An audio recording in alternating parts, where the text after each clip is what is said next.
Сәлеметсіңдер ме? 8-ші сынып оқушылары. 11-ші жаттығудың сынып жұмысы және үй жұмысы есептерін шығарамыз. Видеоны соңына дейін көріңіздер.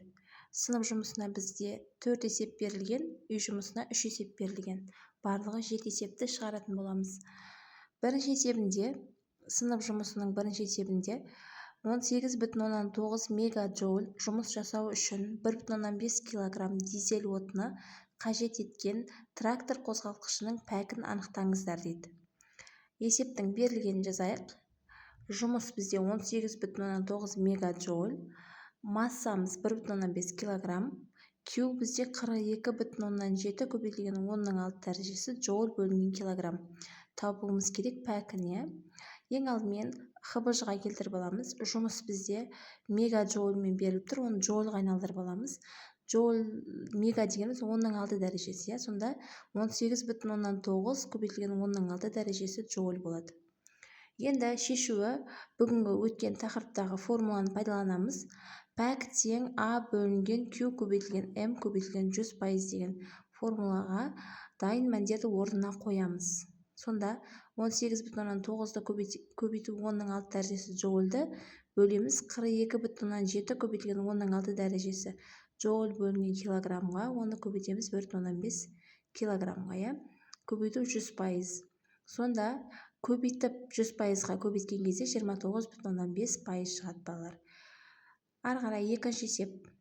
Жылулық қозғалтқыштың пәкі 40%. Газ қыздырғыштан 5 килоджоуль жылу алды. Қозғалтқыш қанша жұмыс атқарды, қанша жылу мөлшері жоғалды дейді балалар. Бұл жерде біз жұмысты, сосын Q2-ні жеке-жеке тауып алуымыз керек. Ең алдымен есептің берілгенін жазайық. Пәк бізде 40%-ға тең, Q1 бізде 5 килоджоульға тең. Табуымыз керек А-ны және Q2-ні. Q1 5 килоджоульмен берілген, оны джоульға айналдырып алайық. ХБЖ-ға келтіріп 5 көбейтілген 10-3 дәрежесі джоуль болады. Кило дегеніміз 10-3 дәрежесін береді. Енді пәк тең А бөлінген Q1 деген формуланы пайдаланамыз. Осы жерден А-ны тапсақ, А тең пәк көбейтілген Q1 болады.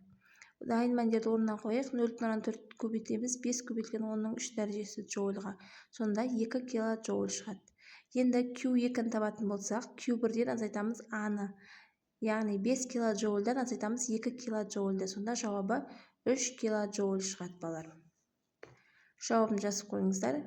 Екі мәнді табыңыздар деген жұмыс пен жылу мөлшерін екеуінің де мәндерін таптық. Келесі үшінші есеп. Қозғалтқыштың пәкі 25% болатын автокөлік 3 сағат жүріп 35 литр бензин жұмсады. Осы қозғалыс кезіндегі орташа қуаты қандай дейді. Есептің берілгенін жазайық. Пәк бізде 25%-ға тең, В бізде 35 литрге тең, Q 46 көбейтілген 10-6 дәрежесі джоуль бөлінген килограммға тең, Т бізде 3 сағатқа тең, ро тығыздық 710 килограмм бөлінген метр кубқа тең. Табуымыз керек П қуатты.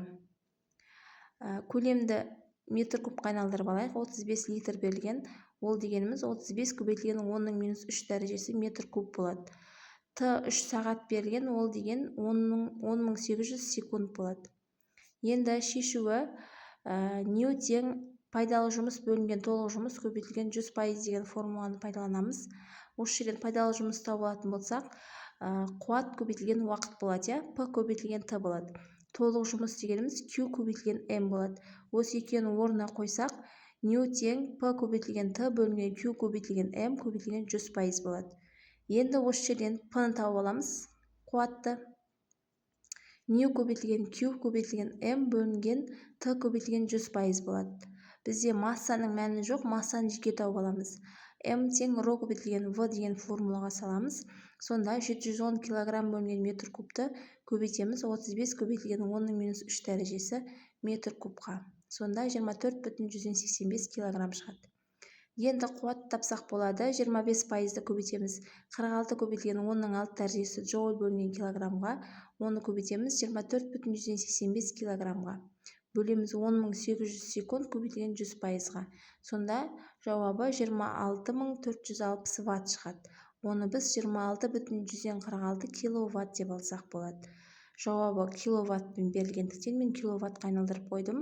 П тең 26,46 киловатт деп жазып қойыңыздар. Келесі төртінші есеп.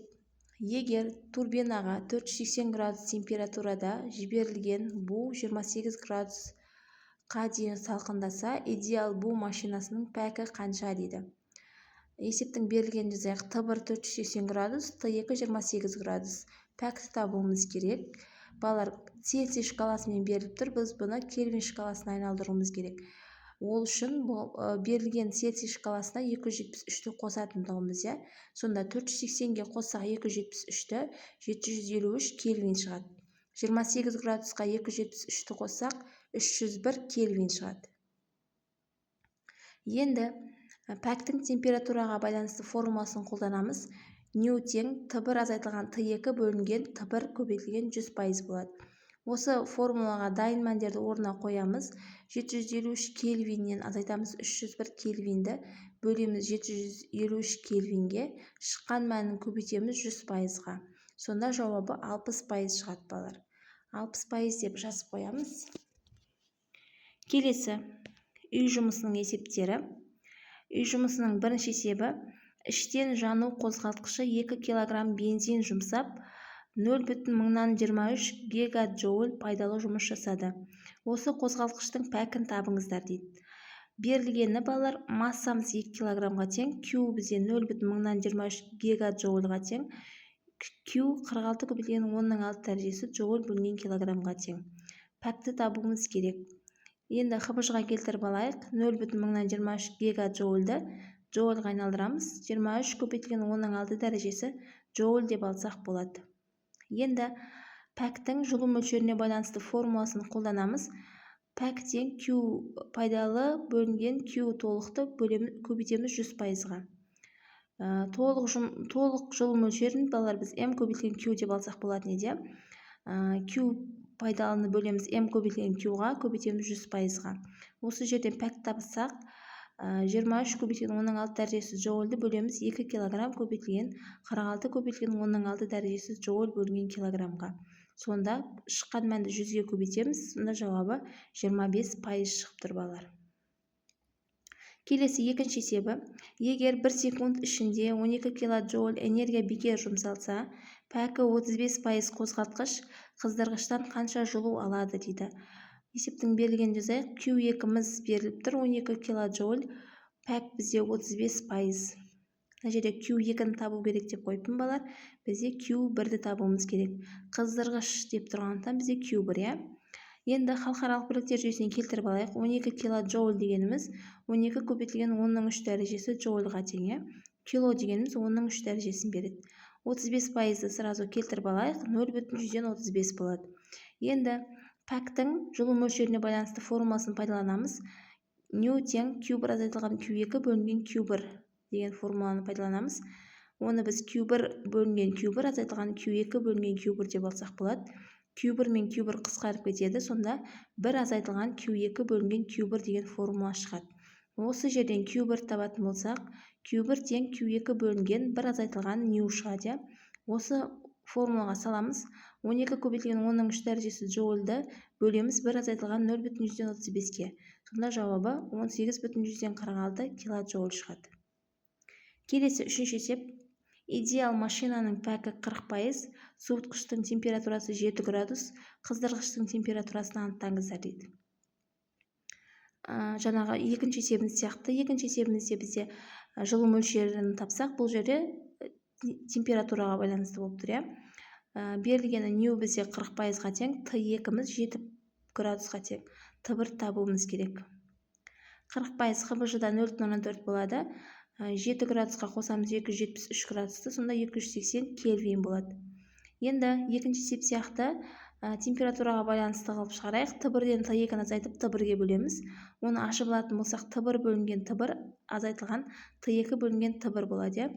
Оны Т1 мен Т1 қысқарып кетеді, 1 азайтылған Т2 бөлінген Т1 болады.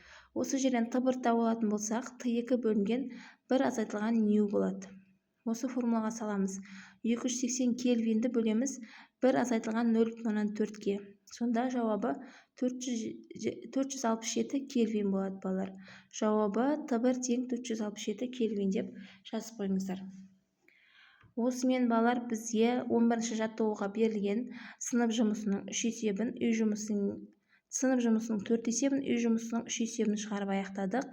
Түсінбеген жерлеріңіз болса комментарийға жазыңыздар. Мен міндетті түрде жауап беремін. Ұнаған болса лайк басып каналға тіркеліп қойыңыздар. Сау болыңыздар.